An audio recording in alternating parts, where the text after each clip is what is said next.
ইসরায়েলের উত্তরাঞ্চলীয় শহর হাইফা শহরটি নিশানা করে শনিবার ইরানের ক্ষেপণাস্ত্র ছোড়ার খবর ওয়াশিংটন পোস্ট সহ বিভিন্ন আন্তর্জাতিক গণমাধ্যমে এসেছে। খবরে হাইফায় বিস্ফোরণের শব্দ শুনতে পাওয়ার তথ্য জানানো হয়। খবরে আরও বলা হয়, হাইফার উত্তরের কিছু শহরেও গতকাল ইরানি ক্ষেপণাস্ত্র আঘাত এনেছে। হাইফায় ইরানের হামলা নিয়ে নানা ধরনের তথ্য পাওয়া যাচ্ছে। ইরানের রাষ্ট্রীয় টেলিভিশনে দাবি করা হয়, গতকাল 100টিরও বেশি ক্ষেপণাস্ত্র ইসরায়েলের দিকে ছোড়া হয়, যার লক্ষ্য ছিল হাইফা ও Tel Aviv. Channel 12, Times of Israel সহ ইসরায়েলি গণমাধ্যমে হাইফায় বিস্ফোরণ, বড় ধরনের অগ্নিকাণ্ডের খবর দিয়ে বলা হয়েছে এগুলো ক্ষেপণাস্ত্র হামলার প্রভাব। হাইফা ইসরায়েলের তৃতীয় বৃহত্তম শহর, কিন্তু ইসরায়েলের উত্তরাঞ্চলের উপকূলীয় এই শহরটি কেন গুরুত্বপূর্ণ, কেনই বা ইরানের লক্ষ্যবস্তু হাইফা? ওয়াশিংটন পোস্ট জানিয়েছে, হাইফায় ইসরায়েলের একটি গুরুত্বপূর্ণ নৌ ঘাঁটি আছে। এছাড়া এখানে বেশ কিছু তেল শোধনাগার ও বহু রাসায়নিক কারখানা আছে। নিউ ইয়র্ক টাইমসের প্রতিবেদনে বলা হয়েছে, ইসরায়েলের সবচেয়ে বড় তেল শোধনাগার হাইফা এলাকায় অবস্থিত। হাইফা শতাব্দীর পর শতাব্দী ধরে একটি বন্দর হিসেবে ব্যবহৃত হয়ে আসছে বলে বার্তা সংস্থা রয়টার্সের প্রতিবেদনে উল্লেখ করা হয়। এতে বলা হয়, হাইফা ইসরায়েলের প্রধান গভীর সমুদ্র বন্দর। ইসরায়েলের সামুদ্রিক বাণিজ্যের একটি বড় অংশ এখান থেকে পরিচালিত হয়। ইসরায়েলের মোট পণ্য পরিবহনের প্রায় অর্ধেকই এই বন্দর দিয়ে পরিবাহিত হয়।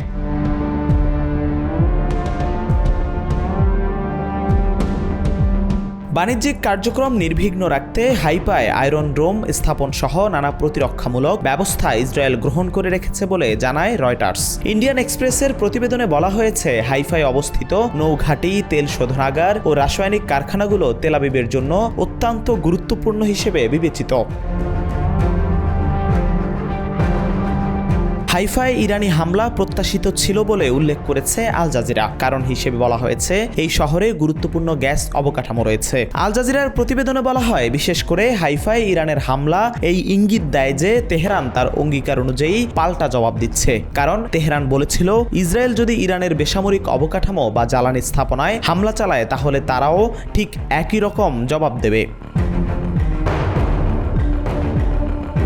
এই যুদ্ধ শুরু হলো এমন এক সময়ে যখন ইসরায়েল ভেতরে ও বাইরে নানা চাপের মুখে পড়েছে। সেনাবাহিনীতে লোকবলের অভাব দেখা দিয়েছে, কারণ সাধারণ ধর্মনিরপেক্ষ নাগরিকদের উপর যুদ্ধের পুরো বোঝা চাপছে।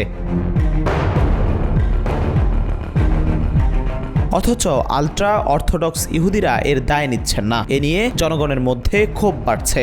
অন্যদিকে হামাসের সঙ্গে জিম্মি বিনিময় বা ইসরায়েলি বন্দীদের ছাড়িয়ে আনার আলোচনা থমকে আছে। বিশ্লেষকরা বলছেন, ইরানের সঙ্গে সরাসরি যুদ্ধ শুরু হয়ে যাওয়ার পর ধারণা করা হচ্ছে গাজায় চলমান সহিংসতা বন্ধ করা বা ইসরায়েলি বন্দীদের উদ্ধারের চেষ্টা পুরোপুরি পরিত্যক্ত হয়ে গেছে। ইসরায়েল এখন আন্তর্জাতিকভাবে ক্রমেই একঘরে হয়ে পড়ছে। প্রধানমন্ত্রী নেতানিয়াহু ও সাবেক প্রতিরক্ষা মন্ত্রী ইয়োভ গ্যালান্টের বিরুদ্ধে আন্তর্জাতিক অপরাধ আদালতের গ্রেফতারি পরোয়ানা জারি হয়েছে।